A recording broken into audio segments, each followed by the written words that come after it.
Doktor, bila bulan puasa ni selalunya hujung minggu masa dengan keluarga. Okey, jadi untuk mengurangkan keletihan, ramai yang beranggapan tidur tu lah aktiviti yang senang sekali. Paling mudah untuk Tak dilakukan. letih kan. Yang mudah sekali ada tidur. Jadi ada tak tips ataupun ada tak cadangan doktor untuk kita sebuah keluarga ni melakukan satu aktiviti yang tak meletihkan, tapi di samping tu boleh meningkatkan keimanan kita di bulan Ramadan ni? Okay, tak dinafikan lah, duduk di Malaysia yang panas, bila puasa tu memang challenging lah. Even kita working parents kan, nak urus anak kat rumah pun penat, kat tempat kerja pun penat. Jadi saya setuju juga, kita kena conserve energy tu sebenarnya. Janganlah kita bersukan. Yelah, bersama bulan Ramadan pelik kan.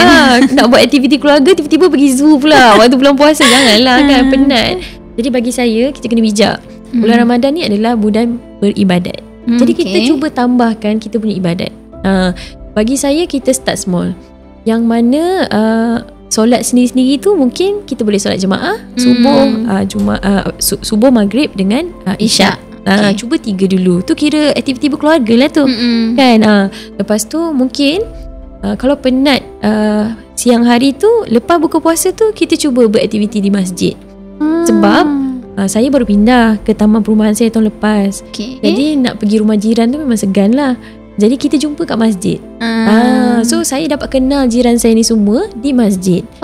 Jadi kita dapat bertegur sapa, bersilaturahim. Lepas tu masjid kan kadang-kadang dia ada iftar. Kita boleh infak makanan. So kita boleh bersedekah juga. Anak-anak tengok kita bersedekah, kita infak, dia akan ikut.